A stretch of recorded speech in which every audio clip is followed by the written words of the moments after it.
Olá pessoal, estamos hoje aqui novamente com os membros do grupo de conjuntura do Instituto de Economia da UFRJ para mais um podcast debatendo a conjuntura e outros temas não tão conjunturais, mas presentes no debate nacional, como esse que eu vou trazer aqui para abrir a nossa conversa de hoje.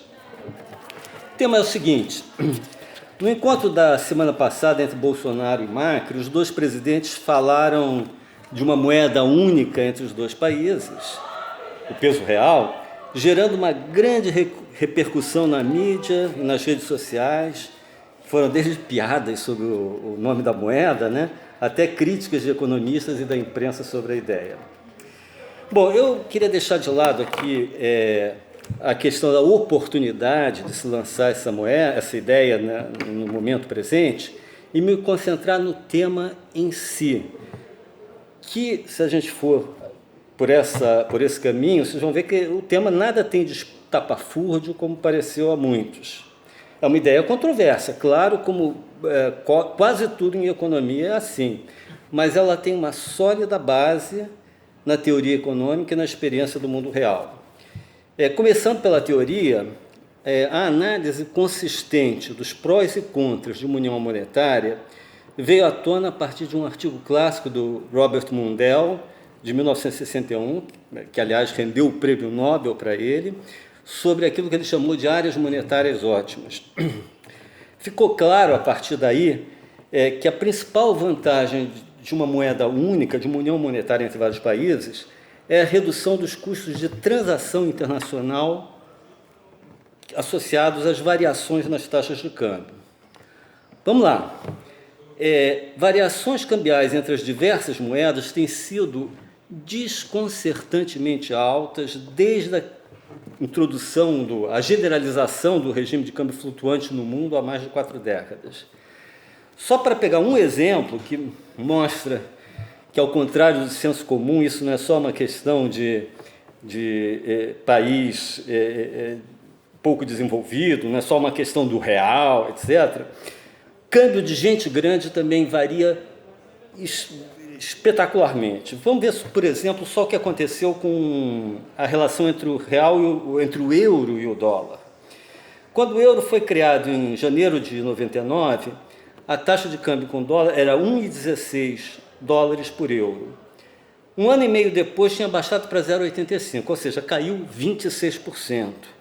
Em abril de 2008, tinha subido para 1,58, ou seja, subiu 85%. Depois caiu novamente, em fevereiro de 2017 estava em 1,06, ou seja, uma queda de 32%. Mesmo em períodos mais curtos, houve grandes flutuações. Por exemplo, em 2014, o dólar subiu 25% em relação ao euro, num espaço de apenas 9 meses, a partir do mês de 2014. É óbvio que isso tem um custo elevadíssimo para todos aqueles que se engajam no comércio internacional, em relações de crédito também, e isso inibe essas transações. Imagine, por exemplo, uma empresa que contratou uma importação e, quando chega a hora de pagar, o câmbio está 30%, 40% mais caro do que no momento em que ele decidiu importar. Ele vai pagar muito mais na moeda nacional, no real, por exemplo, e aquilo que era um lucro esperado pode se tornar um prejuízo realizado. Então, isso inibe a transação. Claro que pode-se fazer o que se chama de operação de hedge, quer dizer, comprar dólar ou moeda estrangeira para entrega futura, mas isso tem um custo, chamado custo do hedge, que é muito elevado. Então, no fundo, isso aí é uma medida do custo de transação. Agora, se com a unificação monetária ocorre uma redução desses custos nas transações internacionais, vai haver um aumento da integração econômica entre os países, e isso leva, consensualmente entre os economistas, a aumento da eficiência, aumento da produtividade. E aí a gente entra numa questão crucial do mundo atual, que é a queda do ritmo de crescimento da produtividade. Isso é um fenômeno que vem de longe, mas na década atual ficou muito mais patente. É uma grande preocupação com isso, né? Porque você junta um baixo crescimento da produtividade com queda no crescimento populacional e temos uma bela receita para um baixíssimo crescimento ou até estagnação, né? É claro que não há uma bala de prata para enfrentar o problema da eficiência e da produtividade. Todos os instrumentos têm que estar sobre a mesa, inclusive esse que eu estava falando aqui, da maior integração, etc., que supõe uma maior estabilidade das moedas. Há outras vantagens da moeda única. Por exemplo, a vantagem política. No caso dos países do euro, a tentativa de evitar uma nova guerra influenciou muito a decisão de adotar a moeda única. Existe a imposição de um comprometimento com políticas econômicas sólidas, de boa qualidade. Isso aí acontece quando você cria uma moeda única, etc. E é claro que há desvantagens. A principal delas é que cada país precisa abrir mão da sua política monetária nacional e da sua política cambial própria, né? E isso, em várias circunstâncias, é desvantajoso. Enfim, existem prós e contras, como tudo em economia, mas é certamente uma questão que o país tem que discutir, se preparar para um dia poder se posicionar de forma pensada e bem analisada. É claro que não é uma questão para o curto prazo, nem para o médio prazo, né?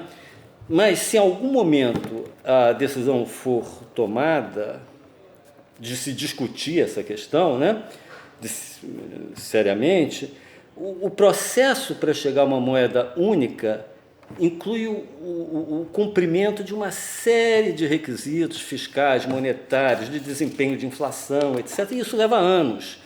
No caso europeu, o Tratado de Maastricht, que estabeleceu o compromisso e o cronograma para se chegar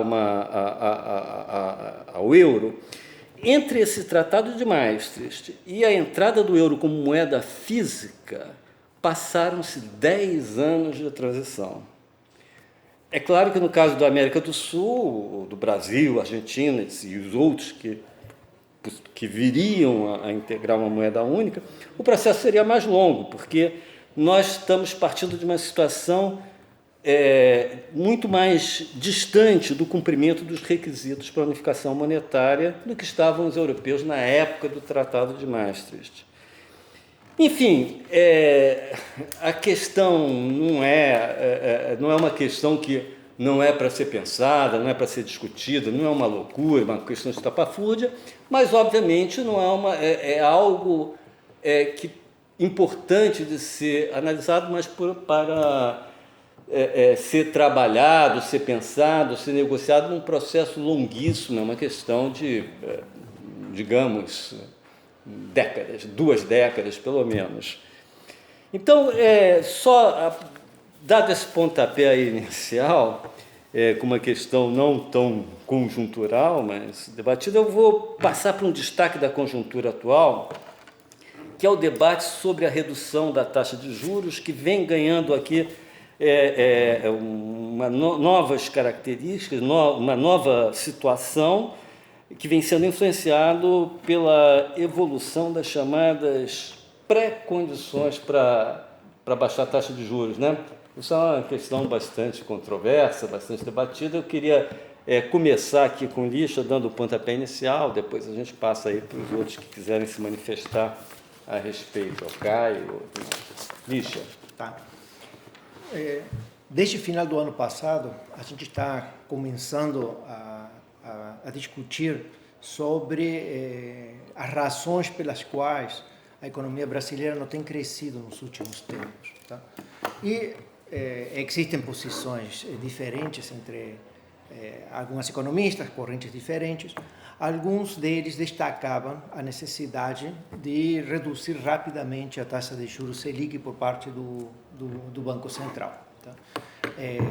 Isso estava muito associado ao baixo crescimento que a gente teve ao longo dos últimos 2 anos, e pensando que isso seria um instrumento de política econômica que teria algum sucesso para tornar um crescimento econômico mais vigoroso. A gente tem se tornado um pouco crítico dessa visão, dizendo de que a redução da taxa de juros por parte do Banco Central precisava de alguns pré-requisitos ou de algumas condições de mercado, condições financeiras, tá? que a gente tem começado a observar nas últimas semanas. Tá? A gente vê nos últimos 15 dias, desde final de maio, nas últimas semanas de maio, a gente está começando a observar algumas mudanças no cenário internacional. Uma delas tem sido a possibilidade cada vez maior de que a taxa que o Federal Reserve administra, o Federal Fund, possa ter alguma redução este ano. Na verdade, os mercados estão precificando 2 reduções para este ano. Essa redução da taxa de juros internacional está acontecendo conjuntamente com uma desvalorização do... Lixa, só uma coisa aqui, quer dizer, isso é uma mudança brutal, porque até o final do ano passado a expectativa era que fossem acontecer, chegou um momento que havia uma expectativa de acontecer 2 ou 3 aumentos na redução, né? Isso, aliás, de setembro do ano passado até dezembro, foi um dos fatores que precipitou uma fortíssima queda da Bolsa, um pessimismo global em relação à atividade econômica, porque havia toda uma preocupação com um ciclo de altas que não seria interrompido pelo Banco Central-Americano. Que mudança de quadro, hein? Isso, então o quadro está mudando de forma relativamente drástica, com uma surpresa adicional, que quando a taxa de juros americana cai, o dólar se desvaloriza. Tá? O que não tem acontecido. Agora, no período recente, sim, bem recente. Bem recente esse ciclo, né, digamos, de maio para cá. De 15 de maio para cá? Tem havido uma combinação, o movimento tem sido nessa direção, digamos, mais esperada, que é redução dos juros lá, viés de queda dos juros lá, acompanhado de redução do dólar. O dólar tem caído internacionalmente. Caio, você está se referindo à redução dos juros de mercado, né? Não a taxa dos Federal Funds, que essa não vai ser decidida. O que a gente está vendo, esse ponto que o Lixa está enfatizando, que de fato é um ponto importante da conjuntura, que é essa percepção de um viés de queda dos juros dos Estados Unidos, ela primeiro bateu diretamente nos títulos de tesouro de 10 anos, que são considerados uma referência global para títulos de renda fixa no mundo, e eles nos últimos 30 dias caíram de 2,5 para 2,1, que é uma queda muito relevante nos Estados Unidos. Outro ponto é que o Lixa comentou que o mercado passou a precificar a queda da taxa de juros básica nos Estados Unidos, que está também em 2,5. O Lixa falou de 2 reduções, alguns esperam 3, tá? Mas os juros básicos poderiam cair de lá de 2,5 para 2, ou até para um pouco menos de 2, até o final do ano. Então, isso é uma mudança grande do cenário, essa introdução na percepção dos agentes econômicos de que agora o viés é de queda de juros nos Estados Unidos, coisa que até então não se tinha. Claro. Queda nos juros americanos com queda do dólar. Com queda do dólar. Que vai facilitar a nossa taxa de inflação. Você permitiria... Não, e mais do que isso, eu diria que essa queda dos juros significa que abre um espaço adicional para a redução de juros no Brasil, na medida que a preocupação de um eventual estreitamento excessivo do diferencial de juros é atenuada pela queda de juros americanos. Quando a gente cai os juros aqui e os juros lá não estivessem caindo, isso poderia ser um fator que, eventualmente, em determinado contexto, poderia pressionar o dólar para cima aqui. Na medida que os juros caem lá também, eles estão dando mais espaço para reduzir. Isso significa mais espaço para a gente reduzir juros aqui, sem estreitar demais o diferencial dos juros internos e externos. Por outro lado, no cenário doméstico, a gente também está analisando ou percebendo, e os mercados percebem isso cada vez mais claramente, que teremos uma reforma da Previdência relativamente robusta. Ainda não sabemos exatamente a dimensão dessa reforma, mas os mercados estão prevendo que teríamos uma definição, o projeto da Previdência que seria aprovado, permitiria uma poupança substancial nos próximos 10 anos em relação aos déficits fiscais, uma melhora substancial dos déficits fiscais por causa disso. Tá? Então, esse que era um grande gargalo, um grande tema que poderia estar afetando a capacidade do Banco Central reagir. Existem questões também circunstanciais, não?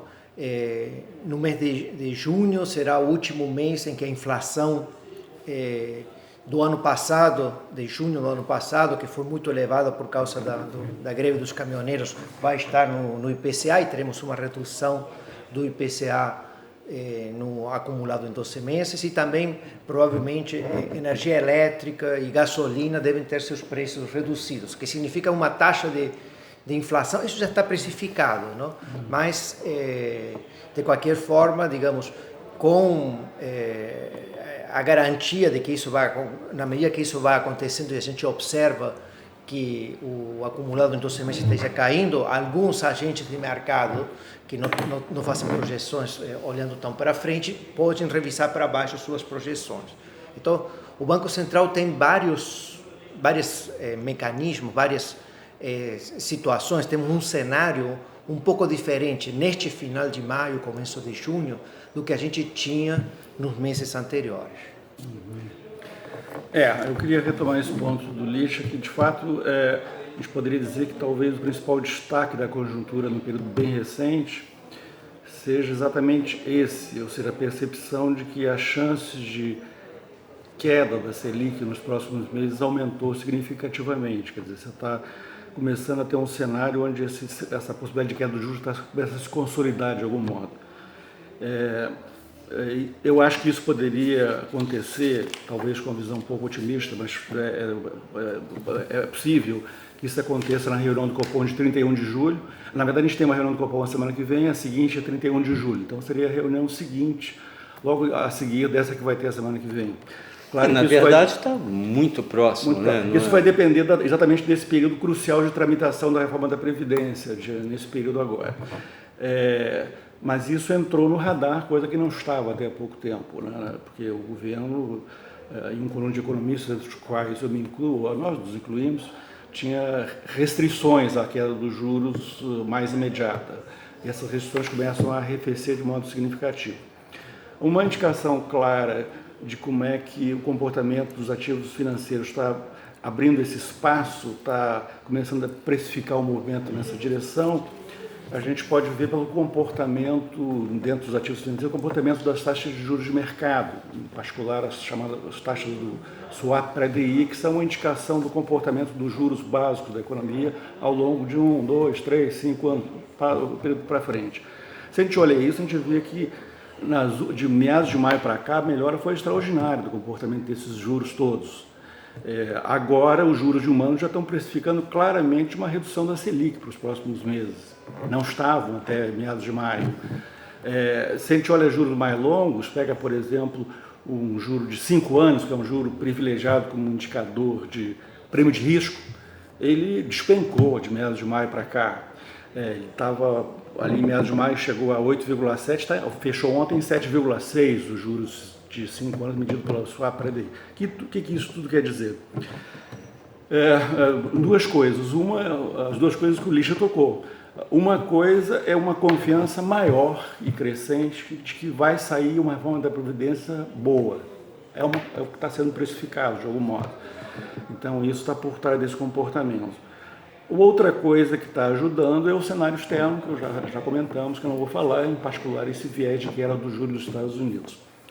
Então, esses são dois fatores que estão ajudando. Outra coisa importante sinalizada pelo comportamento recente dos ativos financeiros, é que se a gente compara nos ativos financeiros os juros pré-fixados com títulos de tesouro que são indexados à inflação, a gente chega ao que os economistas chamam de calcula a inflação implícita na comparação entre esses dois tipos de títulos, os pré-fixados e os indexados à inflação. E essa comparação mostra que a inflação implícita para 2020 está um pouco acima de 3, enquanto quando a meta é 4, ela já está bem abaixo da meta.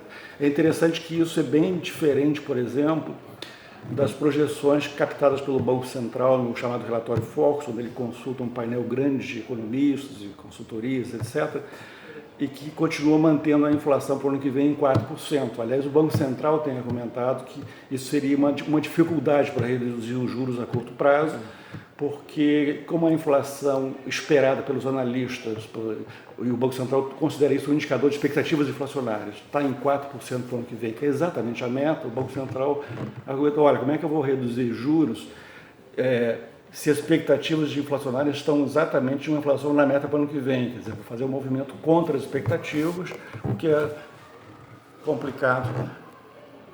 Que a inflação implícita, que a gente calcula pelo comportamento dos títulos do Tesouro e tudo mais, já está sugerindo uma inflação bem baixa para o ano que vem, abaixo da meta de 4%, em contradição, por enquanto, com o que os economistas consultados pelo Banco Central estão projetando para o ano que vem. Ô, Caio, deixa eu aproveitar aqui. Quer dizer, se a gente fosse pensar nessas duas coisas, eu não sei, para mim, essa que é implícita tem até um valor maior, porque as pessoas estão botando dinheiro nisso, né? Estão apostando nisso. O Focus é mais uma pesquisa de opinião, né? Opinião você não perde. Economistas. Se você errar, você não perde. Se você errar, você não perde dinheiro. Na outra, você perde. Em geral, se considera, a gente vai testar isso nas próximas semanas, que o comportamento do mercado financeiro, quando diverge tão claramente das projeções do Focus, eles são, na verdade, um indicador, eles puxam as projeções do Focus. Então, eles estariam sugerindo, é claro que sempre a depender da tramitação da reforma da Previdência, o velho tema que a gente não tem como escapar, mas eles estão sugerindo que pode haver, que tenderia a haver uma revisão para baixo das projeções do Focus nas próximas semanas. Bom, o que eu quero dizer com isso tudo é que todo esse quadro que a gente está falando, que o Licha falou e que eu estou complementando alguns aspectos, ele sugere que os principais temores dos críticos, e eu me incluo entre os críticos, da posição que tem defendido nos últimos meses, redução dos juros já, da Selic já, esses principais temores estão perdendo rapidamente a sua razão de ser. Vamos ver se esse cenário mais favorável se consolida, mas é isso que está acontecendo hoje, é isso que a gente pode dizer. Se a gente olhar para a defesa da redução imediata dos juros, feita por vários economistas nos últimos meses, como uma posição que independeria da tramitação da reforma da Previdência, esse tipo de posição ele sempre teve como premissas, eu diria, duas principais. Uma primeira nesses economistas que continuam defendendo essa posição da Selic ser reduzida independente da questão da Previdência. Uma das premissas desse argumento é sempre um grande ceticismo sobre o impacto positivo da reforma da Previdência sobre o crescimento. Eles são muito céticos em relação a isso. E a segunda premissa é uma suposição de que a redução da Selic poderia ou pode ter um impacto relevante, positivo sobre o crescimento, mesmo no caso da hipótese desfavorável, de uma tramitação desfavorável da reforma da Previdência. Então, premissas dessa posição. Em relação a essa posição, as principais críticas, e eu me incluo entre os que fazem essas críticas, quais sempre foram o quê? Que num contexto de grande incerteza fiscal como a gente vive, a capacidade, o efeito positivo sobre a atividade de uma redução da Selic agora seria, na melhor das hipóteses, muito modesta, mas mais grave do que isso é que haveria um grande risco da redução da Selic dissociada de uma boa tramitação da Previdência produzir o efeito exatamente contrário ao esperado. Se a redução da Selic vier acompanhada poucas semanas depois, de uma grande piora, de um cenário desfavorável para a Previdência, isso teria como resultado uma elevação forte dos prêmios de risco, do dólar, dos juros futuros, e a redução da Selic teria sido um movimento feito na contramão do requerido pela economia. Mais do que isso, a redução da Selic, nesse contexto de prêmios de risco mais altos, a combinação de juros mais baixos com prêmios de risco mais altos seria um indutor adicional à elevação do dólar e pior adicional das condições financeiras de elevação dos juros, do câmbio e dos juros futuros. Então, havia todo um risco de preocupação com isso. Esse sempre foi o grande temor, a razão das críticas mais importantes à redução já dos juros. Para concluir, o que eu quero dizer é que o que nós estamos vendo é que todos esses riscos estão sendo reduzidos de forma significativa, pela confiança maior na Previdência, caminhar bem, pelo cenário externo mais favorável, pela queda da inflação implícita para 2020 e assim por diante. Então, concluindo e passando aqui, a Margarida disse que quer falar um pouco também sobre a questão fiscal, fazer algumas observações. O ponto para concluir, é o seguinte: se a reforma da Previdência estiver de fato caminhando bem nas próximas semanas, eu acho que agora é claro que está se abrindo um caminho para um estímulo monetário adicional, redução da Selic, e que aí sim, nesse contexto da reforma da Previdência caminhando bem, isso poderia contribuir positivamente para acelerar o crescimento, porque aí nós teríamos uma redução da Selic que poderia funcionar como um indutor para uma melhora adicional das condições financeiras, dos juros futuros, etc. Então, a gente estaria usando a redução da Selic para construir um cenário mais estimulativo para a economia do lado das condições financeiras. Então, é isso que essa possibilidade benigna que está se abrindo é um destaque da conjuntura. Agora, a gente, em termos do jargão do mercado financeiro, a gente estaria indo atrás da curva, não? Ou seja, a curva de rendimento caiu, porque os juros de mercados caíram, pela análise que o Caio está fazendo, e o Banco Central pode ir, então, atrás do mercado, e isso é relativamente seguro, não? Seguro em termos de confiança e credibilidade, não vão ser colocados em risco. Exato. Margarida, aproveita para comentar aí a reforma. Então aí a gente está vendo pelo tudo que a gente tem colocado aqui nessa comunicação com vocês, né? Quer dizer que a reforma da Previdência é fundamental, é ponto de partida de praticamente tudo daqui para frente na economia brasileira, né? Então eu queria chamar a atenção que a reforma está entrando realmente numa fase importantíssima e decisiva, porque agora a gente tem a elaboração do texto final a ser votado na comissão especial e depois vai ser encaminhado ao Congresso, né? E ali já tem tudo, ali é tudo ou nada. E queria chamar para 2 pontos que são muito importantes, né? Embora não tenha impacto fiscal nas contas do governo central, é importantíssimo que estados e municípios permaneçam dentro da reforma, né? Porque a situação dos estados e municípios é, na maior parte dos casos, muito pior que o da União. Então, tem uma série de estados que tem um número maior de inativos do que ativos. Então, aí você tem um déficit estrutural brutal. Municípios também estão na mesma situação. Então, isso seria um divisor de águas, vamos dizer assim, se estados e municípios fossem incorporados à reforma, porque isso aliviaria muito estado e município e eles não teriam que desenvolver agora uma longa negociação junto às suas assembleias, né, e câmaras de vereadores, já estaria um assunto resolvido. O outro ponto que eu queria chamar a atenção é com relação às regras de transição, tanto do servidor público federal como do servidor que está, do trabalhador da iniciativa privada, que é o INSS, né? Há uma tentativa de grupos organizados de alterarem essas regras. Essas regras de transição são fundamentais, né? É claro que sempre um ajuste aqui, um ajuste ali é possível, mas o grosso dessa regra de transição tá a figura da idade mínima, né? O tempo, o valor dos benefícios. Isso tudo tem que ser minimamente preservado, porque senão a gente vai ter uma reforma da Previdência que não vai atender aquilo que a gente está querendo, né? E aí a gente não vai ter tudo aquilo que a gente está discutindo. A redução do Selic, a redução de prêmio de risco, para esse país voltar a crescer.